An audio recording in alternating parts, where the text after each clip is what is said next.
I don't think Tank's gonna pick Frank Martin, but if he did, he wouldn't fight me because I'm moving up. I'm not doing 140. I'm going 147. I can't make 140.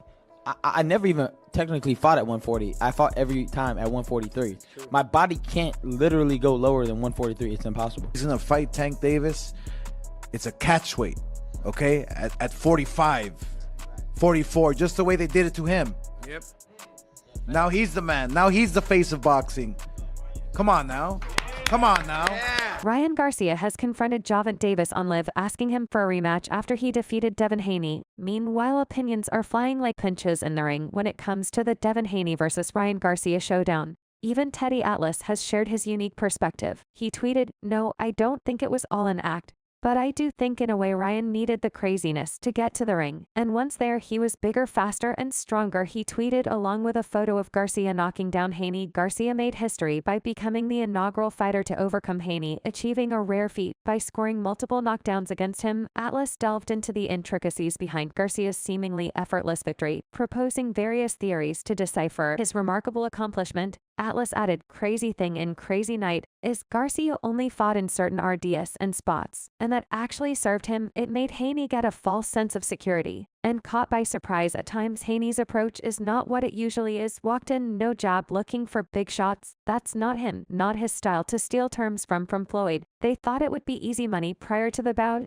Atlas stood among the chorus advocating for Garcia's mental assessment before proceeding with the fight. Garcia's erratic and contentious conduct in the weeks preceding the match comprised numerous insinuations of harm towards Garcia and insinuations of external manipulation. After the fight, Atlas commented on the large weight discrepancy over 3 pounds. He said making weight for Haney drained him and not making it for Garcia helped him. And the craziness leading up hurt Haney because they looked past Ryan, thinking would be easy if they ever fight again. I don't think they will. You can be sure they will require Garcia to make weight and have a hydration clause. On the other hand, Devin Haney recently addressed rumors about his well-being and voiced his keenness for a rematch. Haney, experiencing his inaugural defeat in a grueling match against Garcia, found himself on the canvas thrice throughout the bout. Speculations ran rampant about a possible fractured jaw, spurred on by a viral image revealing Haney's swollen cheekbone. Further stoked by Garcia's tweet acknowledging the chatter, Haney took to X to address concern about his health and express his readiness for a rematch. He reassured fans by stating, "Alhamdulillah, Allah is the perfect planner. He makes no mistakes. I fought like a true champion, got up off the canvas, and kept fighting. I am 100% okay, and would love to do it again while we both make weight." Haney then clarified that he did not suffer any broken bones and emphasized his determination to bounce back, asserting, "I have not broken anything, by the way. Like I said, I'm okay." He then asserted, "Same way you dish, be able to take it. I will be back, inshallah." Meanwhile, Nico Aliwal made his voice heard across social platforms, responding to Devin Haney's unexpected defeat as spectators grappled with Garcia's unexpected triumph. Muhammad Ali's grandson, seizing the moment, brought Floyd Mayweather into the mix. Upon observing Haney's recent tweets, Nico Aliwal shared his tweet on his Instagram story and offered his thoughts on what he considered to be a historic occasion in the sport. Ali's grandson wrote, "The Mayweather undefeated era of boxing is over. Everyone's fighting. The best. Love to see it." Walsh's commendation added resonance considering Haney's unwavering resolve to persist in the struggle despite Garcia's blatant disregard for the prearranged weight restriction. Nevertheless, Caleb Plant holds a different perspective on losses, seeing them as insignificant. The following day, he sought support from Roberto Duran to justify his stance. To X Plant, "Tro, we have to stop acting like a loss means a fighter sucks, though you all missed the golden era where everyone fought everyone. But back then all great fighters had losses, had been stopped and quit in the middle of a fight. Does he sucks?" Shout out to both for making a great night, despite Garcia's failure to meet the weight limit, disqualifying him from stripping Haney of his WBC junior welterweight title. His triumph left the title up for grabs as Haney faced his inaugural defeat Sunday morning, brought a moment of heartfelt support for Haney from his steadfast companion, who has been there through his ascent to boxing stardom. In an Instagram live session aired on Sunday, Bill Devin's father defended his son amidst the torrent of criticism following Saturday's match. "I did always say that I believed that Ryan Garcia was a good fighter. We were 3-3 with him. I think he's an even better TikToker or influencer or whatever because he fooled you guys." The elder Haney called Devin the best son in the world and said he loved him to death as he tried to lift the 25-year-old spirits following his first ever professional loss. Bill stoked the fire before Saturday's showdown by boldly claiming that Devin would end Garcia in the ring. However, despite Devin's strong start, Garcia turned the tables with a decisive knockdown in the 7th round, securing his victory well before the final bell chimed for round 12. But the one thing is that my son is the best son in the world to me, and I love him to death. I'll continue to go and bat for him.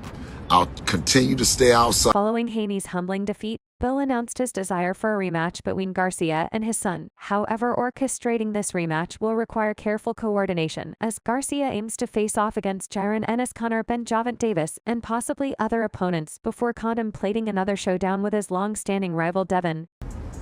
Definitely want a rematch. Devin is still the WBC champion. He couldn't lose the belt because Ryan was overweight. He didn't make the scale. But we wanted to make the fight happen. And more importantly, being the best fighter, or being the second best fighter, the third best fighter, you can work. You can work to get there.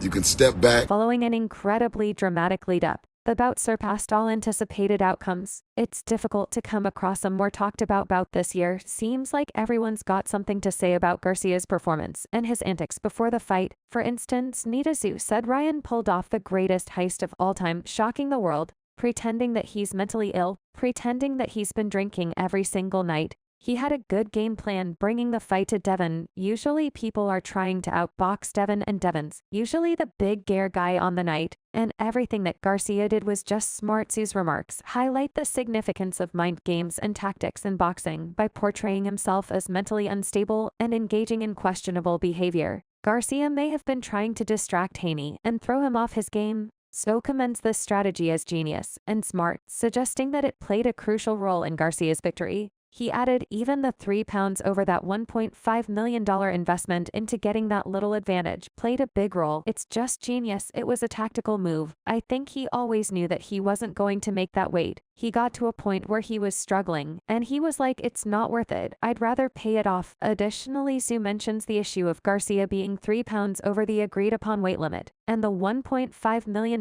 penalty he had to pay. He views this as a tactical move on Garcia's part, indicating that Garcia may have intentionally missed weight to gain an advantage. He added, but I think it was a smart move by them. I'd never let an opponent do that. If they don't make the weight, then there's no fight. Meanwhile, Matteo Tapia's perspective echoes the sentiment that boxing is not just about physical prowess, but also about mental strategy and gamesmanship. He acknowledges Garcia's ability to deceive and manipulate perceptions, describing it as a mind game. Tapia said, I didn't think Garcia was going to do that. But that's boxing. That's why we have to be prepared. I think he did well, fooling the whole world. I guess it's just a little mind game he played. Tapia highlights the unpredictability of the sport and emphasizes the importance of being mentally prepared for any tactics an opponent might employ. He credits Garcia for successfully fooling not just Haney, but also the entire boxing world with his pre-fight antics. He added, you can never underestimate someone like that too. He's always had power. I just think Haney got caught with a good shot.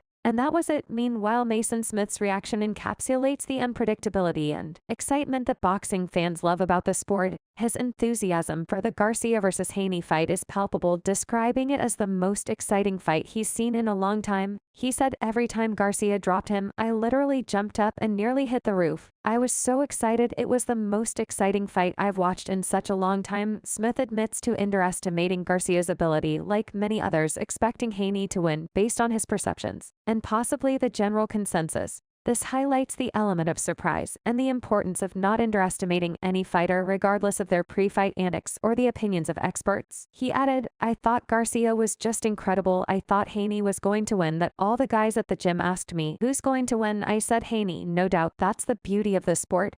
Anything can happen at night. Moreover, Smith attributes Garcia's success to his strength, suggesting that Garcia's power played a significant role in the outcome of the fight. He mentions that once Garcia ended the first few punches and secured the initial knockdown, Haney seemed to struggle and was smoked from that point onward. He said, I think Garcia was just strong, a lot stronger than Haney. And once he landed one or two, I think after the first knockdown, he sort of smoked from there. Glenn Jennings, Tim's manager, offers a perspective that many boxing enthusiasts share: the sheer excitement and unpredictability of the Garcia vs. Haney fight. He emphasizes the pleasure of witnessing two skilled fighters go head-to-head, showcasing their talent and determination in the ring. He said, like the rest of the world, it was an absolute pleasure to watch, to see two guys go at it as they did, and to see Ryan Garcia pull that out of the bag. Jennings praises Garcia's ability